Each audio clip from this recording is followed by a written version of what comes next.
Halo sahabat Erlangga, selamat datang di video pembelajaran dari materi Geografi SMA kelas 11. Kali ini kita akan mempelajari materi bab 2, yakni biosfer dan faktor persebaran flora dan fauna.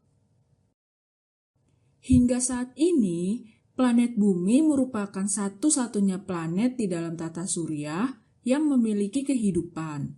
Manusia, hewan, dan tumbuhan dapat hidup dan berkembang di planet Bumi. Kenapa planet Bumi layak untuk dihuni?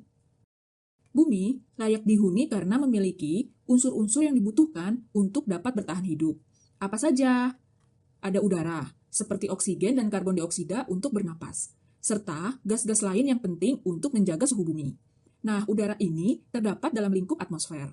Kemudian ada tanah. Tanah dibutuhkan makhluk hidup sebagai ruang untuk melakukan aktivitas, seperti pertanian, permukiman, dan aktivitas lainnya. Tanah ini terdapat dalam lingkup litosfer. Selain udara dan tanah, ada unsur vital lainnya, yaitu air. Makhluk hidup tidak dapat bertahan tanpa air. Air termasuk lingkup hidrosfer. Jadi, interaksi antara ketiga unsur atau komponen ini, yaitu atmosfer, litosfer, dan hidrosfer, membentuk sebuah kehidupan dan lingkungan hidup. Kehidupan dan lingkungan hidup di bumi termasuk lingkup biosfer. Setelah penjelasan tadi, apakah sahabat Erlangga dapat menyimpulkan definisi biosfer? Ya, biosfer adalah sistem ekologis global yang menyatukan seluruh makhluk hidup dan hubungan antar mereka, termasuk interaksinya dengan unsur litosfer, hidrosfer, dan atmosfer. Apa sih yang dipelajari biosfer? Studi biosfer mengutamakan pada pengkajian persebaran flora dan fauna di permukaan bumi, serta faktor yang memengaruhinya. Keanekaragaman flora dan fauna di suatu wilayah tidak terlepas dari dukungan kondisi di wilayah itu. Ada tumbuhan yang hanya dapat tumbuh di daerah yang beriklim tropis, di mana banyak curah hujan dan sinar matahari. Dan ada juga tumbuhan yang dapat hidup di daerah yang dingin. Nah, kondisi wilayah seperti apa yang dapat memengaruhi keanekaragaman flora dan fauna di dunia? Kondisi wilayah dibagi menjadi unsur fisik atau abiotik dan unsur makhluk hidup atau biotik. Unsur abiotik yang memengaruhi persebaran flora dan fauna yaitu iklim, edafik atau kondisi tanah, dan fisiografis atau bentuk permukaan bumi. Adapun unsur biotik yang memengaruhi persebaran flora dan fauna adalah manusia, flora, dan fauna. Faktor yang pertama, kondisi iklim. Faktor iklim termasuk di dalamnya keadaan suhu udara.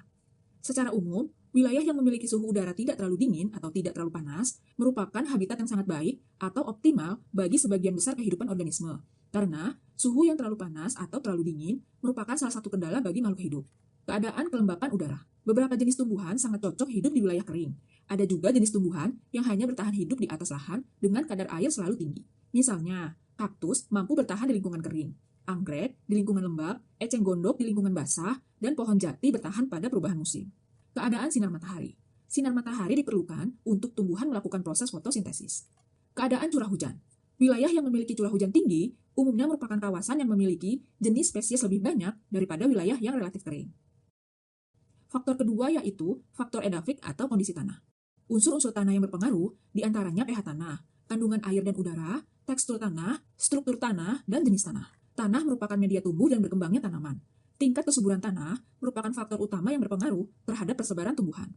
Ini berarti, semakin subur tanah, maka kehidupan tumbuhan semakin banyak jumlah dan keanekaragamannya. Faktor yang ketiga, keadaan fisiografis atau bentuk permukaan bumi. Contoh bentuk fisiografis, seperti dataran tinggi, dataran rendah, pegunungan, pantai, dan lembah. Ketinggian suatu tempat akan memengaruhi kondisi suhu di tempat tersebut. Masih ingat bukan? Semakin tinggi suatu tempat, maka suhu udara semakin rendah. Tentunya, jenis flora dan fauna yang hidup di wilayah pantai akan berbeda dengan flora dan fauna di dataran tinggi. Dan faktor yang keempat adalah makhluk hidup termasuk manusia, hewan, dan tumbuhan. Manusia adalah komponen biotik paling berperan terhadap keberadaan flora dan fauna di suatu wilayah, baik yang sifatnya menjaga kelestarian maupun mengubah tatanan kehidupan flora dan fauna. Selain itu, keberadaan jenis flora dan fauna yang berperan sebagai sumber makanan makhluk hidup lainnya juga berpengaruh terhadap persebaran flora dan fauna. Bagaimana dengan kondisi persebaran flora dan fauna di sekitar lingkungan tempat tinggal kalian?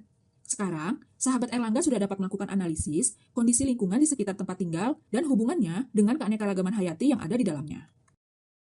Demikian untuk video pembelajaran dari materi geografi kali ini. Terima kasih telah menyaksikan. Sampai